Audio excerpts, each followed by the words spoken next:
Alors bonjour et merci de nous accorder un peu de votre temps pour répondre à ces quelques questions sur le mémoire artistique qui fait l'objet d'un débat au sein des écoles d'art. Nous avons voulu avoir votre avis.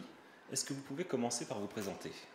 Oui, alors je m'appelle Arnaud Labelle-Rojoux, je suis artiste et enseignant dans une école nationale, la ville d'Arçon à Nice. En fait, j'ai été enseignant avant ici même à Dunkerque et auparavant encore à l'école d'art d'Avignon. Donc en fait, j'enseigne depuis 1990, et donc j'ai vu l'évolution à la fois des écoles et j'ai été dans des contextes différents d'écoles également. D'accord, dans les contextes différents. Donc vous avez pu suivre un peu l'évolution aussi des écrits ou des demandes d'écrits aux étudiants? Oui, oui.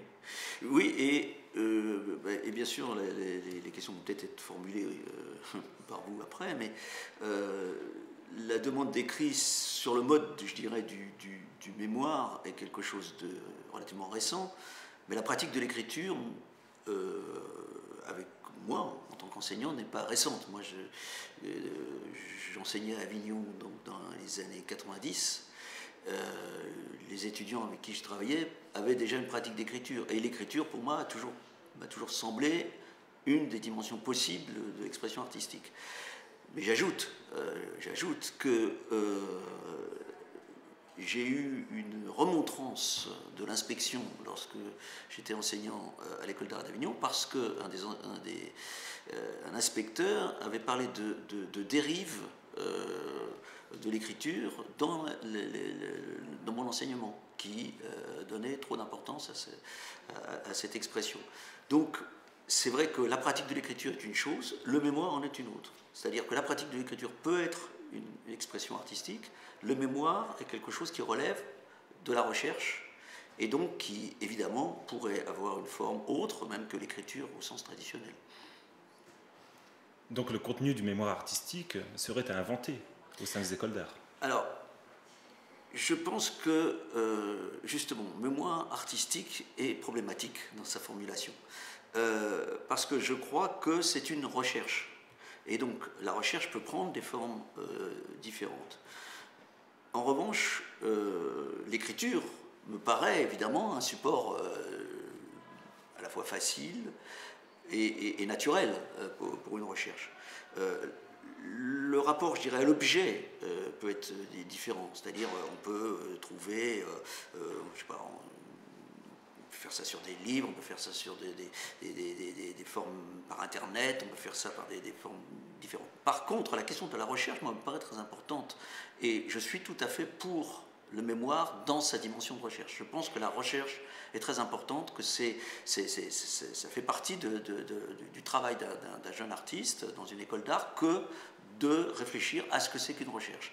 Et cette recherche, qu'elle passe par l'écriture ou qu'elle passe pas par l'écriture, ne doit pas être, de mon point de vue, quelque chose qui se fonde sur le travail lui-même qu'il pratique en tant que jeune artiste, mais quelque chose qui va lui apporter autre chose que le travail qu'il est en train de faire sur un plan plastique, par exemple. C'est-à-dire que je pense que les bons mémoires, les meilleurs mémoires que j'ai pu voir d'étudiants, sont des gens qui trouvent un sujet qui va nourrir leur réflexion ou qui vient de leur pratique artistique, mais n'illustre pas leur pratique artistique directement, et donc vont leur ouvrir des domaines, une curiosité, voire des formes qui, naturellement, vont être riches par rapport à ce qu'ils vont, par ailleurs, faire dans leur travail. L'artiste, j'entends. Vous avez dit que la recherche ne passe pas forcément par l'écriture. Oui, je veux dire que la recherche, c'est le fait de chercher, comme son nom l'indique. Mais l'écriture l'accompagne. Mais ce que je veux dire par c'est-à-dire qu'il y a une dimension, par exemple,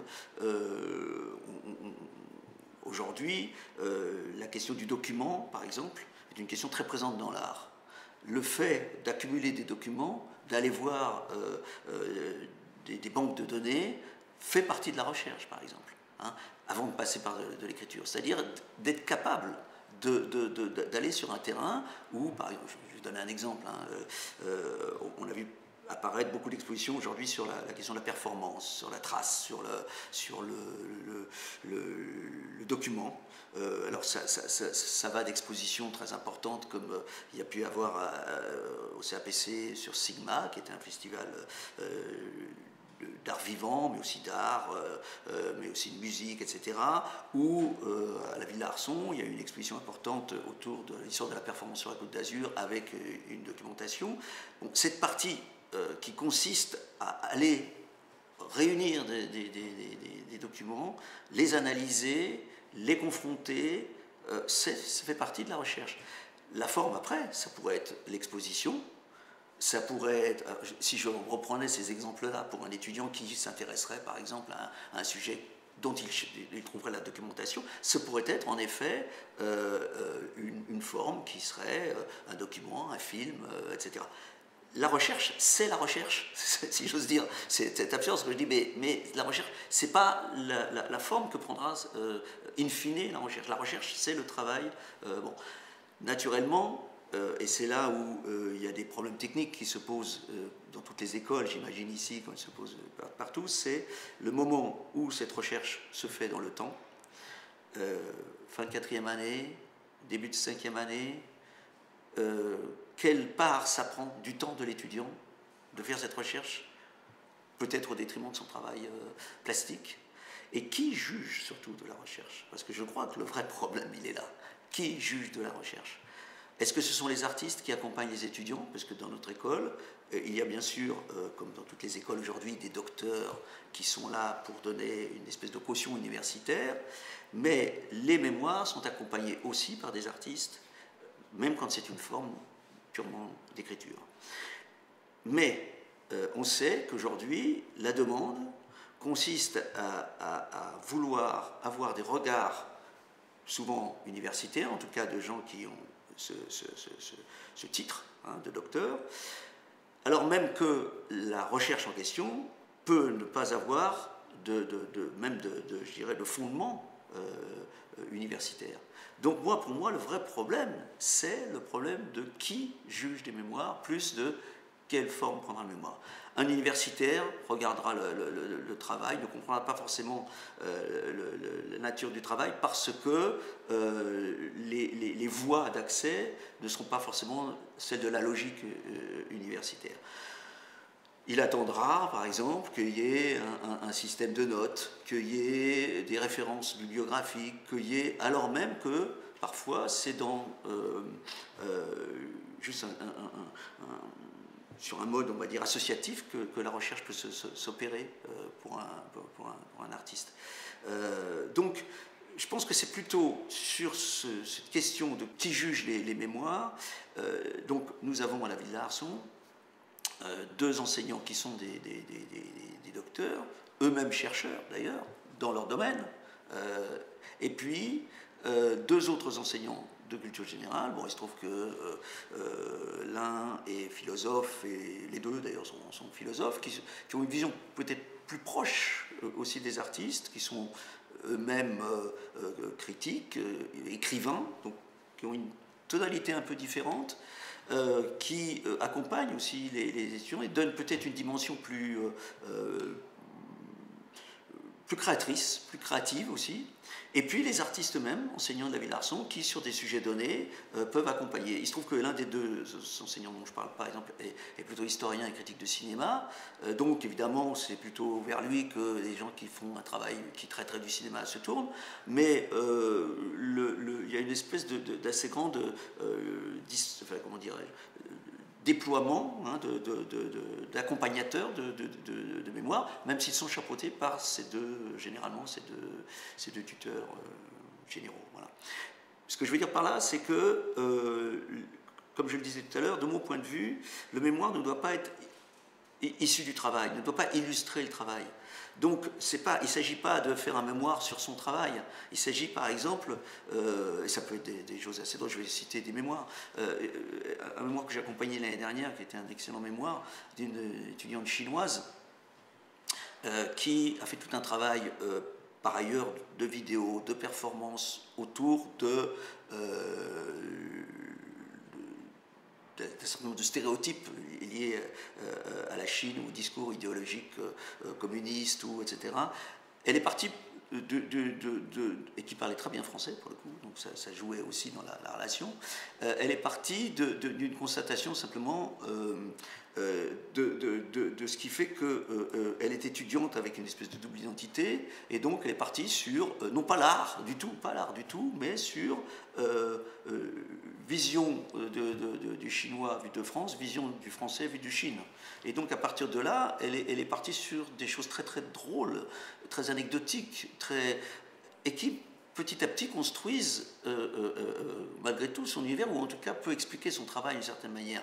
Donc quand elle commence son mémoire en disant « Nous aimons beaucoup les chiens, comme vous, mais nous les mangeons », c'est sûr que c'est une forme... Et nous aimons beaucoup les lapins, mais vous les mangez, nous les avons en animaux domestiques. Ça pose tout de suite un problème, une question, bon, nous mangeons avec des baguettes, et donc tous nos aliments sont coupés en petits morceaux. Vous mangez le poulet avec une fourchette et un couteau, et on se demande parfois comment vous arrivez à couper certaines choses, parce que c'est pas fait pour être... Il faudrait le couper auparavant. Ça explique aussi des choses de la pratique, même artistique. Et donc c'est pas directement lié à son travail d'artiste ou d'étudiant, mais voilà. Et donc on pousse un peu les étudiants à aller chercher des territoires un peu obscurs qui pourraient éclairer leur un peu étrange que j'ai obscur qui vient éclairer, mais enfin, des territoires qui semblent périphériques à leur travail, mais qui évidemment ont une incidence pour expliquer au moment du DNSEP le travail. Donc les écrits ne doivent pas être forcément en adéquation avec la création plastique. Voilà, exactement. Je pense qu'ils ne doivent pas être en adéquation directe. Ils peuvent l'être, mais je ne connais pas d'étudiants qui aient fait un travail sur une recherche sur eux-mêmes. La recherche sur eux-mêmes, ce serait absurde, c'est leur travail même. Le travail de l'art, c'est une recherche. Donc, comme on demande de faire une recherche, il faut que cette recherche, elle soit périphérique à leur travail, vienne le nourrir.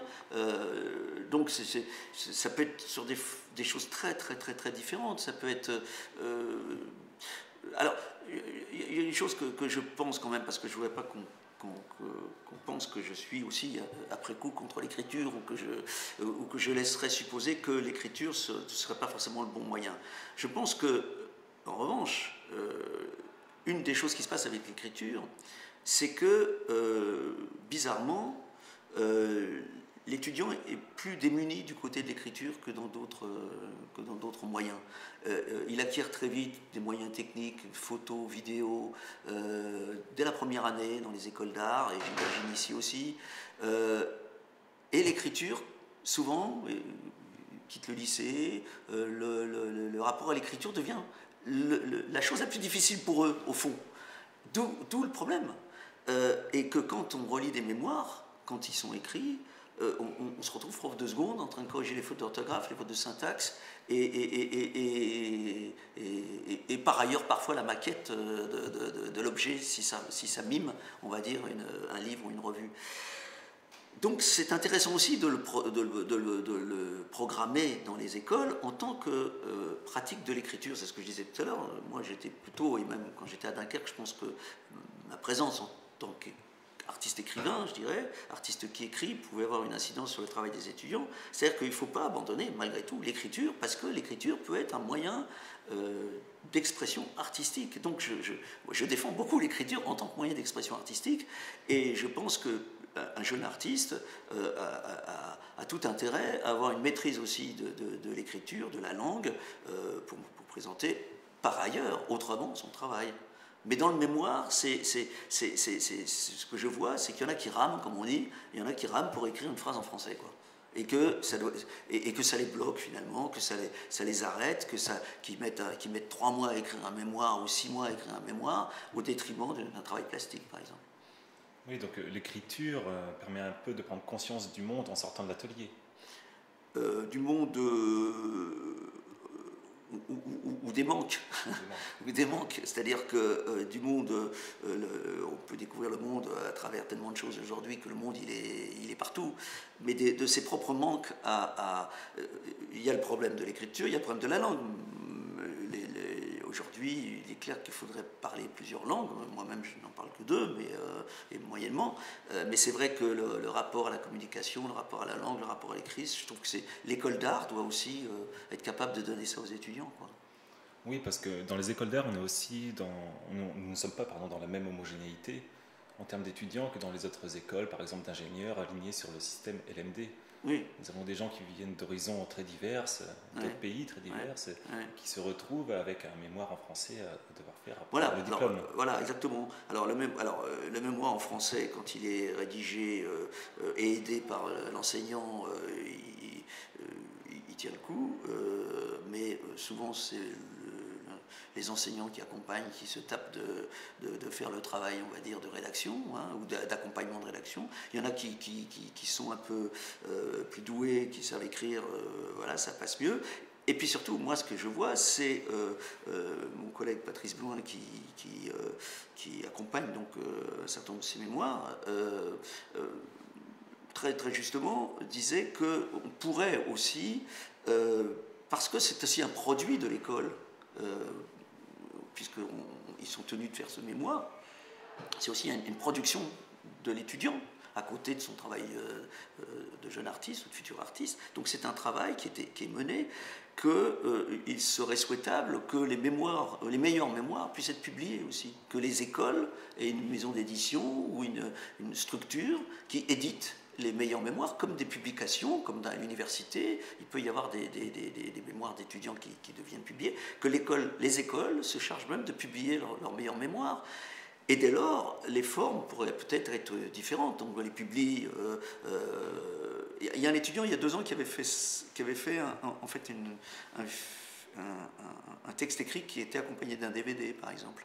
Je pense qu'il faut quand même, alors pour peut-être, je pense quand même qu'il faut ce travail d'écriture au sens, non pas au sens forcément d'écriture sur le papier, mais d'écriture au sens penser l'objet du titre à la post-production, si on disait en vidéo, complètement. C'est une écriture, on ne balance pas ça comme ça, quoi. Donc, les meilleurs pourraient faire l'objet d'édition et comme ça on aurait les meilleurs de Dunkerque, les meilleurs de Nice, les meilleurs et on verrait aussi une sorte de photographie, je dirais, de chacune des écoles à travers les productions de réflexion, parce que pour moi le mémoire c'est une recherche et une réflexion, donc de réflexion aussi d'étudiants de 5e année des différents établissements. Ce serait un peu élitiste. Pourquoi ? De prendre les meilleurs et de les publier. Non, mais pourquoi ? Dans les meilleurs, dans le sens où, je vais donner un exemple tout simple.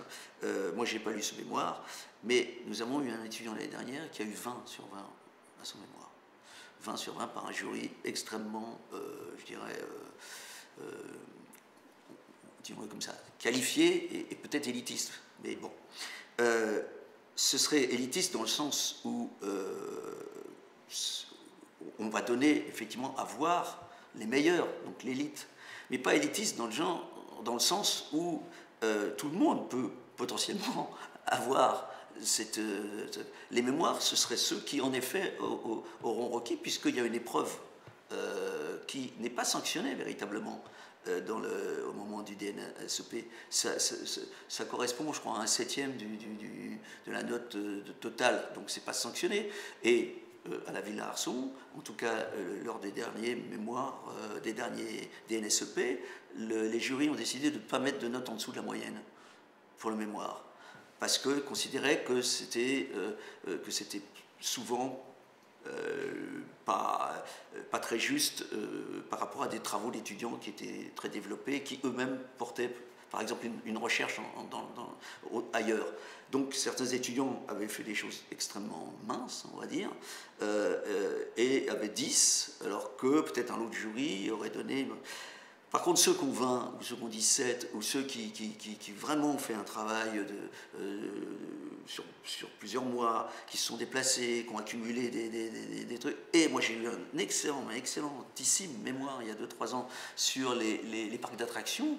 Mais vraiment, pour moi, ça pourrait être un livre, vraiment. Et c'est une étudiante d'école d'art curieuse, et qui ne l'a pas fait comme un universitaire, mais c'était vraiment une vision d'artiste de ce que c'est que les parcs d'attraction, mais avec une documentation, des recherches, des choses extrêmes, sous forme de fiches, sous forme de dessins, sous forme de très complet. Donc ça, pour moi, ça pourrait faire un livre. Et je pense que l'école serait... Je pense que ce collègue, que l'école trouverait un bénéfice secondaire, quelque part, à montrer. C'est bon, de la même façon qu'on est très fiers quand on a des diplômés qui ont des NSEP avec félicitations. Ben voilà, il y aurait des livres, comme ça, et ça alimenterait nos bibliothèques, et ça permettrait aussi que d'autres étudiants se servent aussi de ça comme base de données de recherche, quoi. Donc le mémoire est ici considéré comme une pièce plastique singulière. Mais... Pas forcément plastique. Je dirais pas plastique, je dirais. C'est là où je crois qu'il y a un petit. Considéré par exemple du titre, de la mise en page jusqu'à la fin, qui en devient presque. C'est pas plastique, ça peut être plastique, mais c'est pas plastique, c'est artistique si on veut, mais pas plastique. C'est-à-dire que on va pas juger le mémoire graphiquement avec un certain type de paramètres. En revanche, je dirais s'il y a une bonne adéquation en effet entre le choix du format, le choix de la nature des images, le choix des textes, oui bien sûr ça fait partie mais c'est pas la dimension plastique qui va sauver si c'est complètement vide derrière, hein, c'est pas la dimension plastique sous le prétexte que moi je suis artiste donc je peux me passer d'avoir une vraie réflexion. Non, je pense qu'au contraire, on doit juger aussi de la réflexion, de la capacité d'analyse, des rencontres possibles que ça a pu générer pour l'étudiant. Moi, je suis frappé par... Alors, je ne sais pas comment ça se passe ici, hein, à Dunkerque, mais nous avons beaucoup d'échanges avec les étudiants autour du contenu de leur mémoire. Donc certains d'entre nous suivons tel ou tel étudiant qui choisit en fonction de telle ou telle personne, mais il y a un accompagnement, et je pense que cet accompagnement est assez comparable à celui qu'on peut faire aussi sur le plan plastique. Mais il peut être, par exemple, de nourrir l'étudiant de certaines pistes auxquelles il n'aura pas pensé, de faire rencontrer ou inviter par exemple en workshop des gens qui à un moment donné pourraient être bénéfiques pour un certain type de travail qui est mené, etc. etc. D'accord. Nous avons aussi parlé du mémoire comme pouvant être, en tout cas en partie, la restitution d'étapes de recherche de l'étudiant. Mais alors qu'en est-il de la soutenance ? Alors voilà, la soutenance, c'est ce que je disais au départ. Je la crois problématique. Je ne sais pas comment vous la pratiquez, vous, et si même c'est une règle. Nous, ça se passe alors, il y a un premier temps où il y a la récupération des mémoires par l'enseignant qui accompagne donc la partie théorique, on va dire. Il communique ses mémoires à un docteur extérieur invité. Ce docteur extérieur invité fait une soutenance avec l'enseignant de l'école chargé des mémoires, on va dire, globalement, de l'ensemble des mémoires, qui se passe en général en février, donc plusieurs mois avant mars peut-être, avant le vrai DNSEP, et ça se passe que donc le docteur en question a lu le mémoire et a un échange avec l'étudiant en présence d'autres. Et je sais qu'il y a une part de discussion, je dirais, entre l'enseignant de l'école et le docteur qui pose évidemment à l'enseignant de l'école des questions aussi sur le travail peut-être par ailleurs, la façon dont il a pu travailler, ses centres d'intérêt, etc., qui sont absolument nécessaires, parce que c'est important que ce ne soit pas jugé ex abrupto comme ça, comme si c'était juste un mémoire, je dirais, d'un étudiant, je sais pas moi, si c'est sur la culture chinoise, si c'est un étudiant en culture chinoise. Non, c'est un étudiant en art qui s'intéresse à la culture chinoise. Et si l'universitaire connaît bien, par exemple, ce domaine-là, il n'a pas à le juger vu non plus de son domaine. Il faut aussi qu'il ait une espèce de curiosité supplémentaire. Et donc le prof de l'école, à mon avis, est important parce qu'il peut donner des éléments de compréhension peut-être de certaines choses. Donc ce mémoire est noté par ce jury. Donc ça va dans notre cas de 10 à 20 peut-être. Noté, il apparaîtra pour, alors je ne sais plus combien, un septième ou je ne sais pas combien, sur la note générale, et permettra pour certains d'obtenir peut-être une meilleure note générale, donc avoir une mention, une félicitation, voilà. Ou au contraire, s'il est vraiment un peu au ras du plancher, peut-être peut lui enlever des points. Mais généralement, ça n'en enlève pas véritablement. Alors c'est là où on peut peut-être se poser la question de la justification de ce mémoire, dès lors qu'il n'est pas si décisif que ça dans le DNSEP. Je pense, moi, qu'il est très utile parce que, comme je le dis, ça entretient pour l'étudiant l'idée qu'il doit nourrir son travail constamment de recherche, qu'il n'est pas le nez sur son travail, que comme ça, il va à l'extérieur, il va voir des trucs, il réfléchit, il peint sur la terreur, il fait un truc sur Hitchcock, il va aller voir un peu ce que c'est que le cinéma d'horreur, il va faire un jeu, voilà. Parce que tout d'un coup, il fait des performances sur le cri, je ne sais pas. Donc, il y aura des trucs plus spécifiques, et ce qui est pas mal, évidemment, c'est que le membre de jury qui était le fameux docteur, se retrouve évidemment dans le jury final, et donc là, c'est lui qu'on va un tout petit peu, comme ça, informer, je dirais, de ce que c'est aussi que la pratique de l'art par rapport à ça. Donc, je trouve que c'est très important que ces gens qui découvrent, pour certains, ce que c'est qu'une école d'art, comme ça, voient aussi que le travail de l'artiste, du jeune artiste, se justifie par rapport au mémoire, mais que le mémoire doit être aussi éclairé par le travail de l'art en général, pas le travail de l'artiste, mais le travail de l'art, ce que c'est que voilà, ce que c'est qu'une installation, ce que c'est que des photos, alors même qu'on a parlé de la question de la représentation, ce que c'est que voilà, je pense que de ce point de vue-là, je pense que c'est pédagogique dans les deux sens. C'est d'où l'intérêt un peu de faire un mémoire un peu détaché des créations plastiques, oui. Pour ne pas expliquer au jury ce qu'il va voir un mois plus tard. Exactement. Et je pense même que c'est un peu piégeux, j'aime comment dire, de parler de son travail. On est en train de le faire, et c'est ça la recherche en art, c'est le travail lui-même, d'une part. Par contre, ça ne veut pas dire qu'il ne faut pas avoir de regard sur son travail. Il faut la capacité d'analyse, savoir reculer de 3 pas quand on le met au mur, savoir vraiment. Mais il faut savoir le nourrir aussi. Je pense que la recherche peut être un lieu pour le nourrir. D'accord. Et j'ai peut-être une question un peu plus personnelle. J'ai constaté que vous accordiez beaucoup de place à l'écrit dans vos travaux, avec beaucoup d'éditions. Oui. Est-ce que vous pouvez nous en parler, si ces écrits entretiennent un lien particulier avec vos pièces plastiques, ou sont plus autonomes? Il y a plusieurs types d'écriture dans mon travail, plastique, ou pas plastique d'ailleurs. Il y a plusieurs types d'écriture. Il y a la graphie, enfin le fait d'écrire des choses à la main, parce que j'ai toujours considéré que, enfin pas toujours, enfin, dans l'évolution de mon travail, il est apparu à un moment donné que j'aimais beaucoup titrer les choses, et que le rapport au titre me paraissait essentiel dans le rapport que moi j'entretenais avec le visuel, on va dire. Donc la question du titre a amené la question de l'intrusion même de l'écriture dans le dessin même, dans la peinture même, dans l'installation. Alors ça, c'est un type d'écriture. Voilà.